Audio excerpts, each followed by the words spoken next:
सबका सच। ખેરાલુ ખાતે એસીમાં સ્વતંત્રતા પર્વની આન બાન અને શાન સાથે ઉજવણી. જિલ્લા પ્રભારી મંત્રી શ્રી પ્રવીણભાઈ માળીએ ધ્વજારોહણ કરી રાષ્ટ્રધ્વજને આપી સલામી. આજે તિરંગાને શાંતિ લહેરાતો જોઈ આપણી છાતી ગજ ગજ ફૂલે છે. વડીલો અને પરિવારજનોની આરોગ્ય સુરક્ષા માટે આયુષ્માન ભારત યોજના અભય કવચ બની જિલ્લામાં 12 લાખથી વધુ આયુષ્માન કાર્ડ કાઢવામાં આવ્યા. મહેસાણા જિલ્લામાં DKNSBL arts and commerce college Kheralu ખાતે જિલ્લા પ્રભારી મંત્રી શ્રી પ્રવીણભાઈ માળીના અધ્યક્ષસ્થાને 80માં સ્વતંત્રતા પર્વની આન બાન અને શાન સાથે ઉજવણી કરવામાં આવી. જિલ્લા પ્રભારી મંત્રીશ્રીએ ધ્વજારોહણ કરી રાષ્ટ્રધ્વજને સલામી આપી પરેડનું નિરીક્ષણ કર્યું તેમજ જીપમાં સવાર થઈ મંત્રીશ્રીએ નાગરિકોનું અભિવાદન ઝીલ્યું.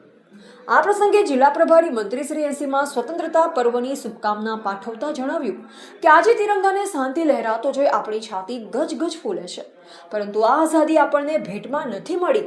તેની પાછળ મહાત્મા ગાંધી, સરદાર પટેલ, ભગતસિંહ અને સુભાષચંદ્ર બોઝ જેવા મહાન નેતા તથા અનેક નામી અનામી સ્વતંત્ર સેનાનીઓના ત્યાગ અને સમર્પણ છુપાયેલ છે. મંત્રીશ્રીએ જણાવ્યું કે વડાપ્રધાન શ્રી નરેન્દ્રભાઈ મોદીએ વિકસિત ભારત 2047નો સંકલ્પ આપ્યો છે. આ સંકલ્પને સાકાર કરવા રાજ્ય સરકાર મક્કમતાથી આગળ વધી રહી છે. આપણી ડબલ એન્જિન સરકાર વિકાસ પણ વિરાસત પણના મંત્ર સાથે કામ કરી રહી છે.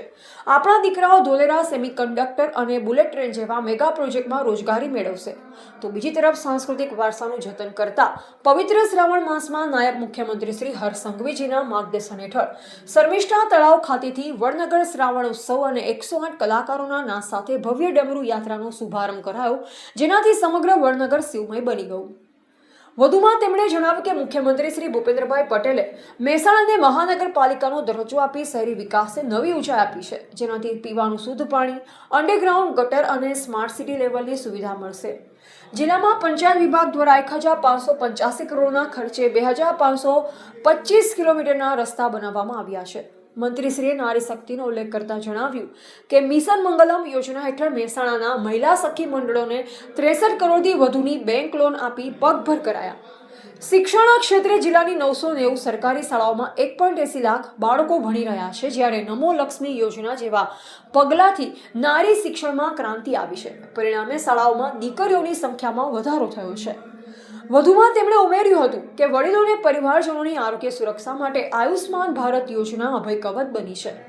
મહેસાણા જિલ્લામાં રેકોર્ડ બ્રેક 12,11,000થી વધુ આયુષ્માન કાર્ડ કાઢવામાં આવ્યા છે અને ગયા વર્ષે 40,000થી વધુ ક્લેમ મંજૂર કરી 79 કરોડથી વધુની મફત સારવાર આપવામાં આવી છે.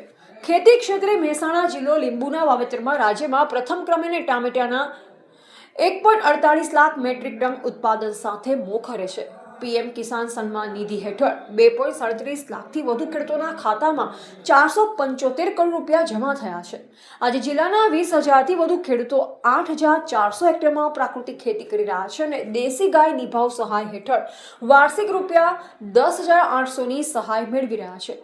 ધરતી માતા સ્વાસ્થ્યપ્રદ રહે તે માટે રાસાયણિક ખાતર મુક્ત પ્રાકૃતિક ખેતી કરવા મંત્રીશ્રી અપીલ કરી. ઉપરાંત તેમણે જણાવ્યું કે GSRTCની કનેક્ટિવિટી, RTOની ઓનલાઈન ફેસલેસ સેવા અને માર્ગ સલામતી સુનિશ્ચિત કરાઈ રહી છે, ત્યારે એક પેડ માં કે નામ હેઠળ ગુજરાતમાં 17 કરોડથી વધુ વૃક્ષો વાવવામાં આવ્યા છે તથા ગ્રીનિંગ ઓફ ધરોઈ પ્રોજેક્ટ હેઠળ પર્વતીય વિસ્તાર હરિયાળો બનાવાઈ રહ્યો છે. વિશ્વના સૌપ્રથમ મોડલ સોલાર વિલેજ મોઢેરાની જેમ જ મહેસાણાના 15,000થી વધુ ઘરોમાં સોલાર સિસ્ટમ લાગતા વીજ બિલ ઝીરો થઈ ગયા છે. એશિયામાં સૌપ્રથમ ક્લાઇમેટ ચેન્જ વિભાગ શરૂ કરનાર આપણા ગુજરાતમાં EV સહાય, સોલાર રૂફટોપ અને બાયોગેસ પ્લાન્ટથી ગ્રીન એનર્જી વધારાઈ રહી છે. અંતમાં મંત્રીશ્રીએ વડાપ્રધાનશ્રીના મિશન લાઈફ મહામંત્રને અપનાવી સિંગલ યુઝ પ્લાસ્ટિક મુક્તિ, ઉર્જા અને જળ બચત અને દર જન્મદિવસે વૃક્ષારોપણ કરવા ઉપસ્થિતોને અનુરોધ કર્યો. આ કાર્યક્રમમાં જિલ્લાના વિકાસ માટે જિલ્લા પ્રભારી મંત્રીશ્રીના વરદહસ્તે રૂપિયા 25 લાખનો ચેક જિલ્લા કલેક્ટરશ્રીને અર્પણ કરવામાં આવ્યો. આ ઉપરાંત વહીવટીતંત્રના વિવિધ વિભાગોમાં શ્રેષ્ઠ કામગીરી કરનાર અધિકારી કર્મચારીશ્રીઓ તેમજ રમતવીરોને મંત્રીશ્રી સહિતના મહાનુભાવોના હસ્તે પ્રમાણપત્ર, શિલ્ડ, ટ્રોફી એનાયત કરી સન્માનિત કરવામાં આવ્યા. 80માં સ્વતંત્રતા પર્વના આ પ્રસંગે શાળાના વિદ્યાર્થીઓને સાંસ્કૃતિક જૂથો દ્વારા વિવિધ સાંસ્કૃતિક કૃત્યો રજૂ કરવામાં આવી. કાર્યક્રમમાં ઉપસ્થિતોએ રોડ સેફટીની પ્રતિજ્ઞા લીધી. કાર્યક્રમ બાદ એક પેડ માં કે નામ અભિયાન અંતર્ગત જિલ્લા પ્રભારી મંત્રી શ્રી તેમજ મહાનુભાવોએ કોલેજના પ્રાંગણમાં વૃક્ષારોપણ કર્યું. કાર્યક્રમ બાદ મંત્રીશ્રીએ કોલેજ ખાતે બ્લડ ડોનેશન કેમ્પ અને હેલ્થ ચેકઅપ કેમ્પની મુલાકાત લીધી અને કોલેજના વિદ્યાર્થીઓ સાથે સંવાદ કર્યો.